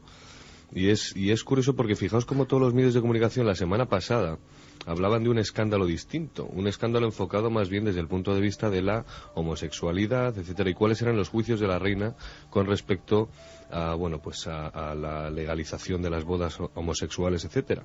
Y todo se ha centrado en torno a eso, y sin embargo se han dejado en el camino una información que exactamente ahora... Bueno, se han dejado, o va por partes, de interesa que vaya por capítulos para cada semana, que... Bueno, pero yo si fuera yo no lo he leído, si yo fuera un periodista de cualquier periódico, hubiera ido directamente desde ahí, empezando por las elecciones que estaban a punto de suceder, y según está la situación económica mundial, así como esa teoría de la conspiración que cada vez parece confirmarse más, y que por cierto hablábamos, y no vamos tampoco a dar muchos detalles, pero hablábamos con Revilla a pie de cueva y nos explicaba un poco cómo funcionan los entramados del poder, y nos decía ciertas cosas que cada vez la gente empieza a tener más claras, y es cómo funciona este desgraciado mundo en el que nos han metido en una especie de tiranía absoluta en la que dominan 4 y los demás pagamos, ¿no? Cuando vienen bien dadas y cuando vienen mal dadas, como es ahora, ¿no? Bueno, pues esos que mandan entre comillas, y siempre según lo que dicen los mitómanos o conspiranoicos para muchos, pero claro que nos damos cuenta que luego hay información, que por cierto, una cosa nada más que está preguntando mucha gente en el 7640, Santi, que es si las conversaciones están grabadas. Imagino que estará todo grabado y todo perfectamente, no sé, registrado, ¿no? Pues efectivamente, supongo que Pilar, sobre eso fíjate que no le llegamos a preguntar, pero con toda la que está cayendo, desde luego, sí que lo que ella siempre ha mantenido... Por eso mismo, ¿no? Porque vaya bombas, ¿eh? Santi, ella ha declarado ya que son las declaraciones literales las que ha hecho la reina, las que ha plasmado en sus libros, en varias entrevistas que se han publicado. Pero ya será grabado o no eso, claro. Y no solo eso, sino que efectivamente lo que mantenía Pilar es que 60 horas antes, como poco, de la publicación del libro, la casa real tenía copia tanto informática como en papel, que se hicieron correcciones muy leves, o sea, apenas 1 o 2 palabras por cuestiones terminológicas, y que recibió un visto bueno expreso de que la Casa Real se daba por enterada del contenido total del del libro. Claro, que lo ha revisado, es lógico y normal. A pesar de que luego emitió un comunicado desdiciéndose en algunos puntos, no desdiciéndose, sino diciendo que había algunos errores de era percepción. Inexacto. Claro. Pero no se desdecía de las declaraciones. No se desdecía. Sin embargo, ahí hay una historia curiosa, es que la reina, por lo menos desde mi punto de vista, ¿no? Primero puedo opinar lo que le dé la gana, aunque haya ciertos digamos, temas que son demasiado sensibles como para que una reina opine. Pero yo no sé si le pasará al resto de oyentes, Iker, pero yo toda la imagen, y de hecho yo conocí a la reina, le he hecho fotos alguna vez, toda imagen que tengo de la reina es de una mujer que solo saluda y nunca habla. Es como un papel en la sombra y de repente ahora habla. Pues qué bien, ¿no? Que por fin nuestra Casa Real opina y dice lo que libremente quiere opinar. Pues a ver qué ha dicho, Santi, te escuchamos. Pues efectivamente, pues ya una cosa que aprendimos y que no sabíamos es que, por ejemplo, hay puestos o hay sillas designadas por países, cosa que hasta día de hoy es inédita en todo lo que sabíamos sobre el Grupo Bilderberg. O sea, la estructura del Club Bilderberg desde dentro que no se había contado, se han revelado secretos increíbles. Efectivamente, según lo que pone en el libro, la reina Sofía dice que bueno, que no es una organización mundial ejecutiva, es decir, que allí no se toman decisiones, pero que sí circula mucha información y hay una frase textual que la he subrayado porque me ha resultado graciosa y bastante expresiva, textualmente, y que allí se corta mucho bacalao. Pero así, se corta mucho bacalao. Eso estoy siendo absolutamente textual. Y se corta mucho bacalao. También se aprende tanto. Sí, señor, se aprende mucho. Pero fíjate que en el curso de nuestra conversación había una cosa que a mí de repente pues me vino la curiosidad. Y dije, caramba, pues si va gente tan influyente, tan importante, y a fin de cuentas estamos hablando de un foro de debate o de discusión donde, pues bueno, pues más o menos inocente, ¿por qué va la reina y no el rey? Y la verdad es que lo que nos contestó Pilar es bastante revelador. Entonces, un jefe de Estado, entonces pregunta, ¿por qué no el rey? Porque al rey se le podría pedir cuentas. ¿Usted qué hace comprometiéndose o comprometiendo o escuchando y no informando al Parlamento, a lo mejor, o a sus gobiernos, de cosas que ha oído? Entonces yo a la reina le pregunto mucho, lo mío ahí es lo que usted, yo no le llamo usted, lo que su majestad conoce allí, tiene que dar en su hondón, en el hondón de su conciencia, en su cerebro, sirve para alguien o lo traslada al rey. Yo quiero que lo traslade al rey, el rey al gobierno. Entonces ella me dice, bueno, si dan un briefing, un documento antes de lo que se va a tratar, luego hay unos documentos después de lo que se ha tratado. También tiene la lista de asistentes. Dice, yo lo que considero interesante se lo cuento al rey. Me parece genial esto que acabo de oír, ¿no? Digamos que la reina tiene una autonomía con respecto a ese papel de lo que es una mujer y un hombre gobernando, digamos, una corona, ¿no? Pero, ¿vosotros creéis que de verdad no se traslada la información? Sería absurdo, ¿no? Teniendo ese poder, toda esa información que se maneja a esos niveles, y yo le lanzo quizá la pregunta a Santi, ¿no? Que es Tal vez utilicen esa información para sus propios intereses, ¿no? Bueno, que es lo que quizá no solo para personajes ellos, ¿no? de todo el mundo, ¿no? Y a esos niveles de información que a todos se nos escapan, pues imaginaos, son personajes que pueden mover el mundo. Bueno, yo creo que recuerdo que en Cuarto Milenio trajimos a la periodista Cristina, que había entrevistado micrófono en mano a Esperanza Aguirre, que Esperanza le confirmó lo del Club Bilderberg. Ya era un puntal importante para algo que para muchos es mito. Es que ha habido mucha gente que dice que era una invención. Lo que nadie puede dudar ya, Santi, con estas declaraciones, es que algo debe haber muy serio, ¿no? Pues sí, según lo que se extrae de lo que sabe Pilar Urbano sobre el tema, y es mucho, no es tanto un sitio donde se deciden cosas o donde realmente los poderosos se reúnen para tomar tal o cual curso de acción, pero sí es un sitio donde van a enterarse de lo que va a pasar. Y eso de por sí ya no es cosa baladí ni es cosa a tomar poco en cuenta. Es un lugar, por tanto, donde información muy restringida, información al alcance de muy pocas personas, circula con mucha libertad y después de la reunión esa información se expande. Efectivamente, pues aquí volverá doña Sofía o cualquiera de los intervinientes españoles y a sus allegados, a sus colaboradores, etcétera, etcétera, les contará lo que les parece más relevante. Y a partir de ahí, pues probablemente esa información vaya encontrando pequeños senderos, pequeños vericuetos y llegando a determinados oídos y probablemente influyendo en buena medida en decisiones económicas, decisiones políticas, decisiones a la hora de apoyar tal o cual postura por parte de determinados líderes de opinión, etcétera, etcétera. Con lo cual, si no es un poder oculto de alguna manera, se le parece mucho. A mí también me ha llamado la atención, Santi, una cosa que dice, y rescato alguna de las entrevistas literales que han sacado fragmentos de ese libro, que, por ejemplo, en esas reuniones del Club Bilderberg no hay rangos. No se es ni rey, ni millonario, ni político, ni nada de nada. Son personas, amigos, conocidos, que se reúnen para hablar de lo más candente de la actualidad, para pasarse información privilegiada unos a otros. Efectivamente, y eso es uno de los dos pilares fundamentales del funcionamiento del grupo. Uno de ellos, efectivamente, es que la gente tenga absoluta libertad de acción a la hora de comunicar sus reflexiones o sus conocimientos al resto del grupo y de socializarse entre ellos. Para ello hay un acuerdo tácito de obviar los formalismos de, oye, este señor es jefe de Estado, este señor es primer ministro, este señor es presidente de una gran compañía, y allí pues son todos miembros del mismo club y absolutamente, efectivamente, iguales en rango. La otra es de la que hablábamos al principio, es la regla de no atribución, es el secreto de lo que allí se habla. A mí siempre me ha llamado mucho la atención la explicación oficial de esto, porque en sí misma da para reflexionar mucho, y es para asegurarse que los intervinientes y que los que allí exponen sus temas pues puedan hablar con libertad, inclusive diciendo cosas que no dirían si fuesen hechas públicas, con lo cual ya estamos admitiendo que hay cosas que determinadas personas no dirían si tuviesen un micrófono delante. En cualquier caso es fascinante, pero fíjate que adentrándonos un poquito más en la conversación con Pilar, nos daba otra primicia absoluta dentro del tema de la investigación Bilderberg. Carmen lo ha mencionado hace un momento y de eso le pregunté a Pilar.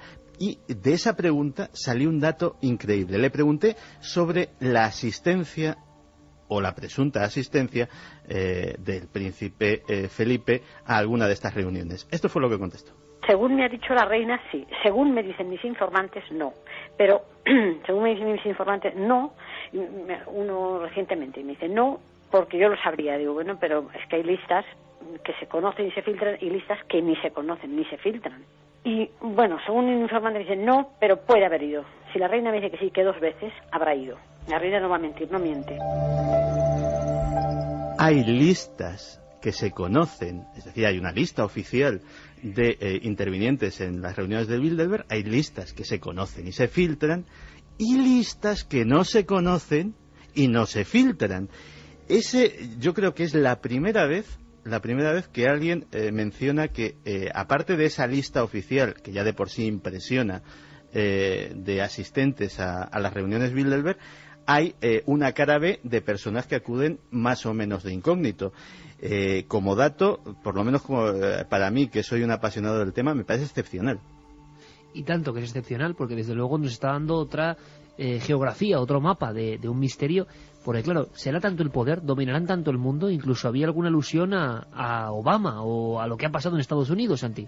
Sí, Pilar, aparte de esta conversación con la reina, como ya te he comentado, Pilar conoce mucho del tema y tuvimos unas palabras previas sobre ello, y decían que lógicamente cuando uno acude a una de estas reuniones, pues lo que allí sale pues es si Obama va a ser presidente, si Kosovo va a ser un país independiente, si Georgia va a ser invadida o no. No se decide, pero sí como que se pone en común que eso va a suceder en breve plazo, para aviso de navegantes y para que cada uno pues tome las medidas que considera pertinentes. Y sobre... Yo tengo una duda curiosa. ¿Sabemos si se excluye algún país, alguna nación, alguna ideología, alguna religión, algún país con una religión predominante? En este caso, digamos, ¿es un grupo de poder que ejerce fuerza sobre otra parte del mundo, como si el mundo estuviera en parte enfrentado, que es lo que parece? El grueso de los asistentes, son asistentes americanos en el más amplio sentido de la palabra, es decir, canadienses, estadounidenses, hispanos, etcétera, etcétera, y europeos. En alguna ocasión ha acudido algún asiático, y fuera de ello, que yo tenga conocimiento, el resto de continentes o el resto de países pues están bastante poco representados, o tal vez nada. Oye, Santi, ¿hay más información o pasamos directamente a la masonería, como me contabas? Pues vamos a pasar directamente a la masonería, porque ya con esto digamos que ya habíamos agotado el tema Bilderberg, y le pregunté sobre algo que también ha sido muy candente en determinadas casas reales. Por ejemplo, la británica, la masonería es una vinculación notoria y conocida, y bueno, incluso de la que se hace, si no ostentación, pues por lo menos no se oculta en absoluto.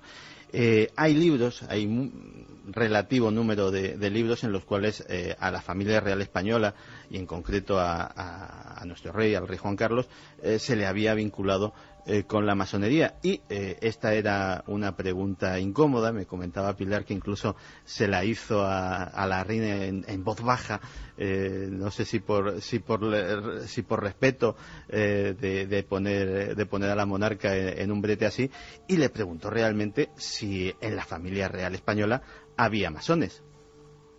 Ella me dijo de algunos personajes de la realeza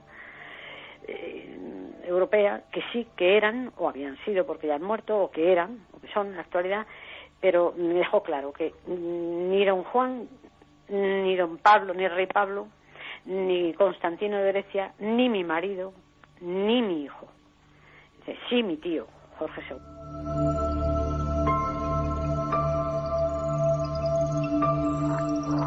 Bueno, pues hay otro documento importante, Santiago, sobre estas conversaciones tan candentes, la masonería, que puede haber perdido punch en el sentido de, no de su poder, evidentemente, sino de estar en la cresta de la ola de los temas conspiranoicos, porque otros clubs extrañísimos, como el Bilderberg, le ha quitado parte del resplandor, ¿no? Pero que sigue ahí, con su presencia, de alguna forma. Pues sí, y como sostiene fervorosamente Pilar Urbano, la reina no miente, pues tendremos entonces que dejar por zanjado este tema de la pertenencia o no de nuestra familia real, o de miembros de nuestra familia real, a la masonería. Pero sí que hay un último corte que me voy a permitir que lo repitamos, porque también tiene su importancia histórica, que es el primero que pusiste en la hora anterior. Porque el libro de Pilar, aparte de tratar temas polémicos o temas más o menos candentes, también hace un repaso a una parte de nuestra historia, sobre todo a la transición, y un repaso desde un punto de vista que muy pocas veces hemos tenido la ocasión de conocer de primera mano, que es el de esa familia real. Y una de las cosas que a mí personalmente más me llamó la atención es cómo la Central de Inteligencia Americana, y era la propia Pilar la que de alguna manera deslizó en esa pregunta otra vez el nombre de Bilderberg, como de alguna forma la Central de Inteligencia Americana, con alguna relación con el grupo Bilderberg, sí que había estado muy pendiente durante muchos años de las cosas que sucedían en España, y sobre todo había seguido muy de cerca a don Juan Carlos, sabiendo que el destino de este país estaría pronto en sus manos. Finalmente, en un momento dado, hubo un informe en el que se daba el visto bueno a esto. En el 73 hay un documento, yo lo tengo, por eso puedo, no sé si lo digo en el libro, no, hay un documento, lo tengo, que emana de allí, de Bilderberg, y que está firmado por Henry Kissinger, en que se dice ya que el príncipe Juan Carlos no solo está formado, sino que ya está bien dispuesto, perfectamente preparado para poder empezar ya a reinar. En fin, documentos, Club Bilderberg, año 73, poderosos Kissinger. Por cierto, Kissinger, año 73, pasaron muchas cosas en España, importantes, iniciaban la transición. En fin, vaya historia, Santiago, vaya historia. Traerá cola, sin duda, y estaremos muy atentos precisamente a esa cola del cometa, de la explosión, ¿no?, de las declaraciones, porque desde luego se ha abierto el tarro de un mundo que estaba herméticamente sellado, ¿no? Y ahora podemos empezar a opinar, así que desde luego te felicitamos, porque yo creo que es una información que está ahí, y como decías, muchos colegas no han hecho caso, y sin embargo, caramba, cuántas claves puede haber ahí. Entonces, si nos permitís todos, cambiamos de nuevo el lecho sonoro. Geray Martínez, compañero en Madrid, nos ponemos algo más tenebrosos, porque la historia que viene a continuación sí que tiene algo de sobrenaturalidad y además reflejada en un individuo maligno. Hay una historia que hablaba de la última foto de Ted Bundy, que acababa como con una sonrisa, ¿no? Y que decían que esa sonrisa era como su desafío al sistema. Un hombre que mató a muchas mujeres, un hombre que las elegía de una forma muy especial. Decían que era un asesino guapo y apuesto, pero con la mente completamente fracturada. Ese era Ted Bundy. Y ahora pasan cosas en torno a su figura.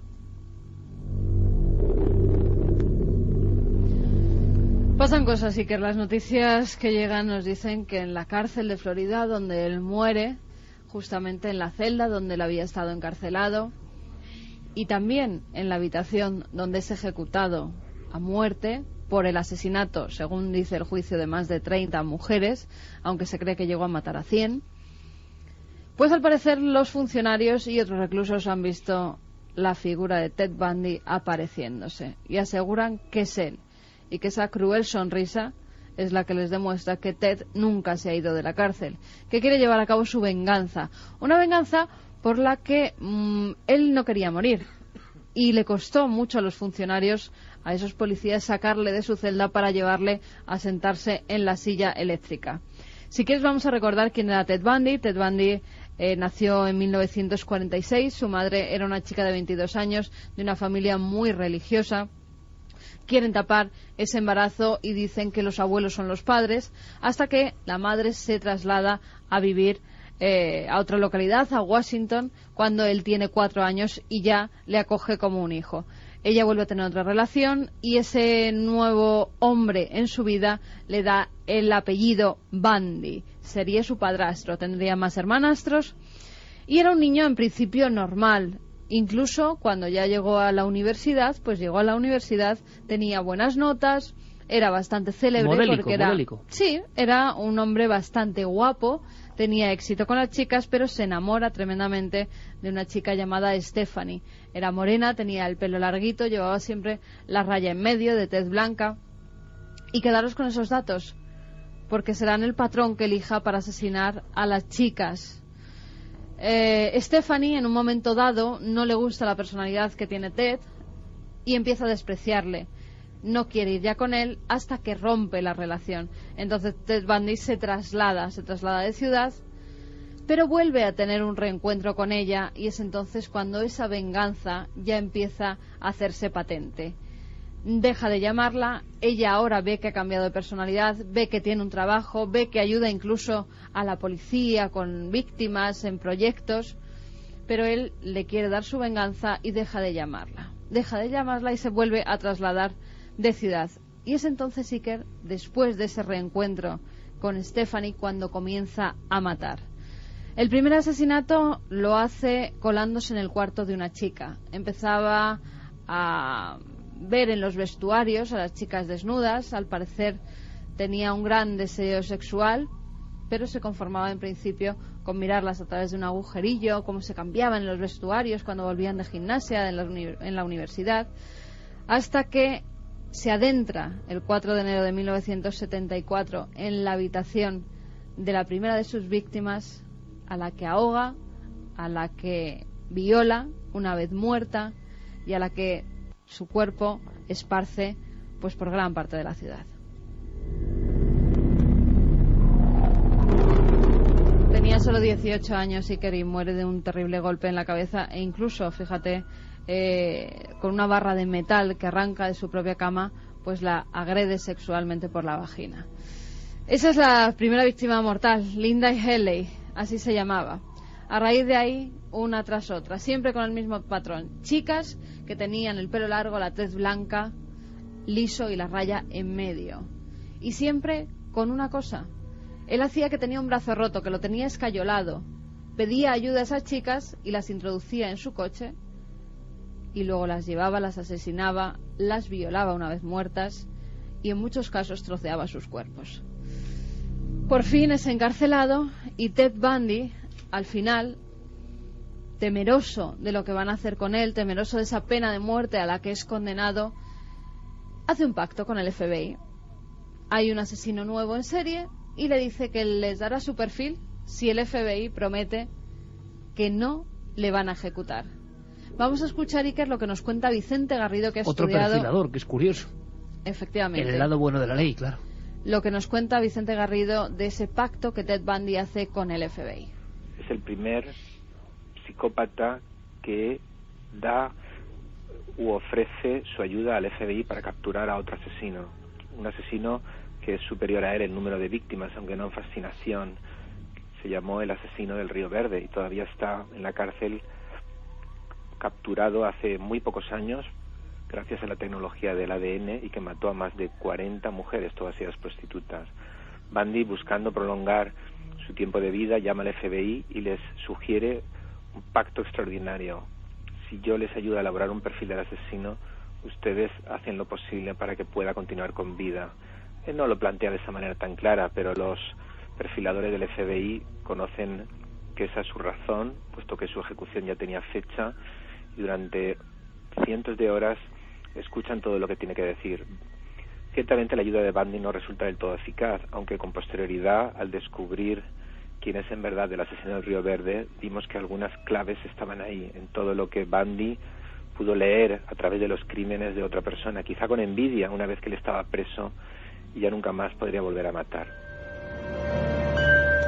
O sea, Carmen, que tenemos una imagen que es extraña y es sobrecogedora. Es un asesino en serie haciendo de perfilador, analizando detalles de los crímenes para intentar atrapar a otro asesino, colaborando con la policía y que encima en ciertas partes acierta.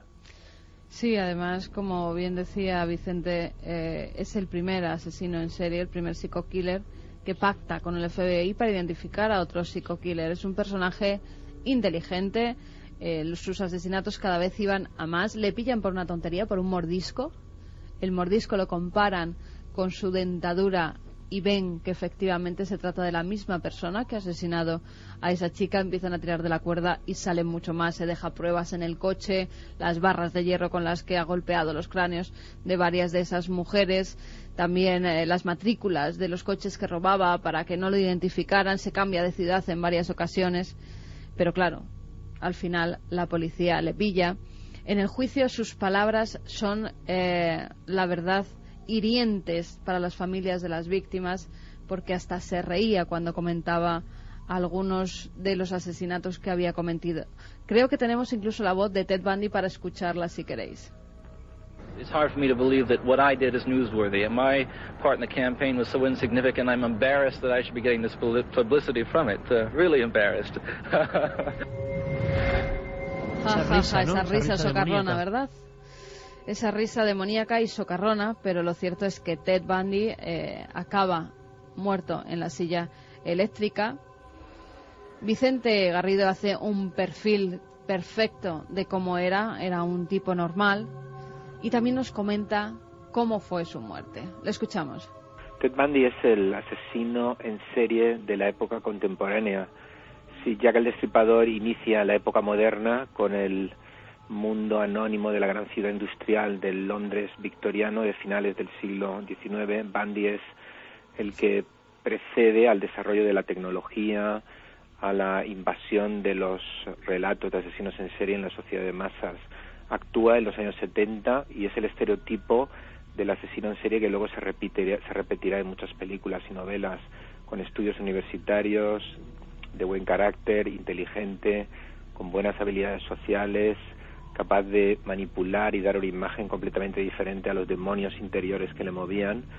Bundy se convierte además en el asesino que viaja, que es capaz de utilizar artimañas, trucos, disfraces para conseguir a sus víctimas. para luego llevarlas a un lugar apartado, matarlas y ejercer posteriormente conductas sexuales necrófilas. Su sed de muerte y de poder, el psicópata sexual por excelencia de la época moderna, como digo, no tiene límites, y a pesar de escaparse 2 veces de la cárcel, no busca el anonimato en otro país o cambiar de vida, sino que llega a Florida y de nuevo entra en una orgía de sangre. Esto es precisamente lo que le cuesta la vida, puesto que después de matar y de atacar en la residencia de estudiantes Chi Omega, todavía tiene la oportunidad de matar a una última chica y finalmente es capturado. En Florida existe la pena de muerte y es condenado y ejecutado en 1989. La prensa dijo: Ted Bundy muere con una sonrisa en los labios. Por supuesto era el rictus típico de los ejecutados, pero sí, es verdad, parece como si desde el más allá se riera. Y al parecer esa risa se sigue escuchando, Iker, en la prisión estatal de Staircase, en Florida, donde ya varios funcionarios han sido dados de baja porque han visto la sombra de Ted Bundy pasearse por esas celdas. Y lo han hecho público. En principio intentaron ocultarlo. Al parecer desde el año 2007 esa figura grotesca de un asesino en serie, esa risa irónica, era escuchada por muchos de esos funcionarios, pero quisieron tapar todos los rumores que había acerca de esas supuestas apariciones de este asesino en serie. Ahora la noticia ha saltado a la luz, ahora parece que algunos de esos funcionarios están dispuestos a hablar, o por lo menos a comentar la noticia de que a ellos les ha pasado, ellos han visto la sombra, ellos han oído la risa socarrona de Ted Bundy. En su celda, en aquella celda. Y contado también por Vicente Garrido, yo creo que uno de los grandes criminólogos europeos y profesor de la Universidad de Valencia y gran perfilador, gracias, lo contábamos hace un par de semanas, a su pericia. Muchos de estos asesinos acabaron entre rejas. Otros parece que vuelven de la otra vida. En fin, mito o no, desde luego sorprendente. Como sorprendente es un caso que nos trae Carlos Largo en un reportaje que vamos a escuchar rápidamente porque ha sido extrañísimo. Os pido toda la atención del mundo. Es otro caso que tiene que ver con lo sobrenatural y con lo macabro también. Un extraño accidente, unos trenes y una serie de historias que ponen la carne de gallina. Carlos Largo y el reportaje, el documento sobre todo lo que ha ocurrido. Creen que hay alguien, o que debería haber alguien todavía vivo en el vagón, y necesitan rescatar a esa gente. Realmente se puede ver el motor del tren, que está metido en el interior del vagón de pasajeros. Ha sido un accidente muy dramático. Estaba todo destrozado. Era cristal, plástico, gente volando. Yo salí desplazado. Gracias a Dios que no tenía una mesa delante de mí. Volé hacia las rodillas de un amigo. El pasado 12 de septiembre la tragedia llamaba a las puertas de los ciudadanos de Los Ángeles en Estados Unidos. Un tren de pasajeros de la compañía Metrolink descarrilaba al chocar contra un tren de carga a su paso por el pueblo de Chatsworth. Cientos de personas pudieron vivir por entonces su particular infierno entre el gran amasijo de hierros en el que estaban atrapados. Muchos pudieron contarlo. Sin embargo, otros no corrieron la misma suerte. Estas son sus voces, las voces del horror y del auxilio. Un tren contra otro tren. Aquí la gente está sangrando y están heridos. Puedo ver como a unas 7 u 8 personas en el vagón en el que estoy yo, que están sangrando o en el suelo. Tuvimos una colisión con algo. Tenemos a todo un grupo de personas que están sangrando ahora en el suelo. Es un tren del sistema Metrolink.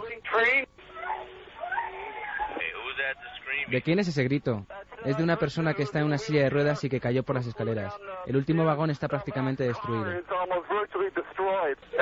Acabamos de colisionar con algo, no sé con qué. Tengo a varias personas que están heridas y sangrando. 26 muertos y más de 130 heridos. Este fue el balance final que los servicios de seguridad dieron a conocer en los días posteriores al siniestro. Una cifra que no se repetía desde el último gran accidente ferroviario en Estados Unidos en el año 2005 y que se cobró la vida de 11 pasajeros. El propio gobernador de California, Arnold Schwarzenegger, confirmaba de esta manera las malas noticias. Acabo de conocer a la familia de uno de los agentes que ha muerto en este accidente. Es una situación muy trágica. Es uno de los peores accidentes de ferrocarril en la historia contemporánea de California. Y como ya saben, ahora el último recuento es de 23 fallecidos en este accidente y 135 que han resultado heridos. Esperemos que se recuperen lo más rápido posible y que por supuesto salgan del hospital y regresen a sus vidas cotidianas.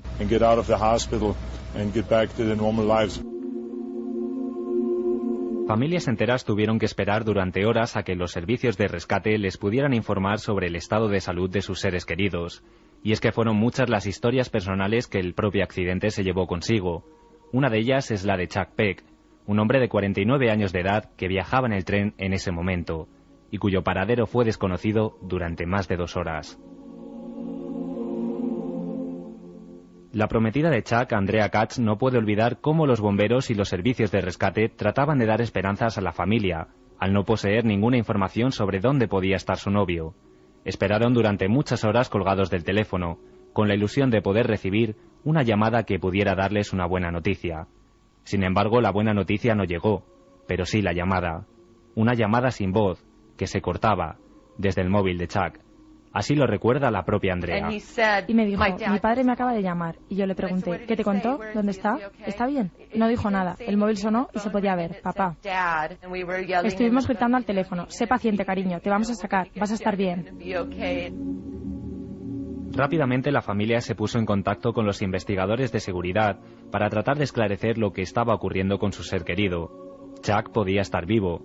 La llamada desde su móvil era una posible prueba de que intentaba hablar con ellos para que le rescatasen. Pero tras 2 horas de rastreo, el cuerpo de Chuck fue encontrado sin vida. Ellos estaban tan ansiosos que tenían una increíble descarga de adrenalina. Pensaban que posiblemente podrían encontrar otro superviviente. Les dimos una descripción y permanecieron las siguientes horas buscándole y acabaron encontrándole. Dijeron que había muerto inmediatamente por el impacto y que no había forma por la que él pudiera haber estado llamándonos.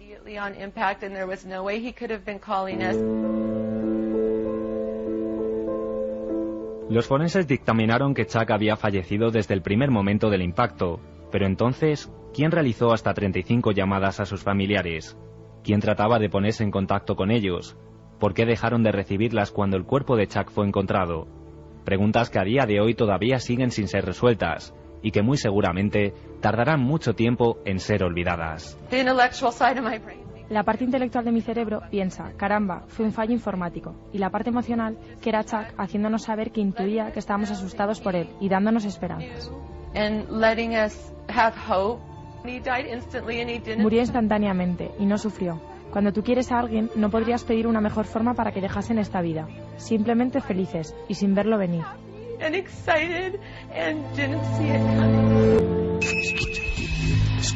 ¿Quieres conocer la respuesta? Milenio 3 en la SER. Luis, impresionante realmente el reportaje de don Carlos Largo, ¿eh? Está muy bien. Al principio no sabía muy bien por dónde podía venir porque no teníamos ninguna referencia a lo que podía ser, pero son de esas historias que me encantan. Ya sabes que las historias de fantasmas, y más con un final así. O de llamadas del otro lado, porque quién sabe.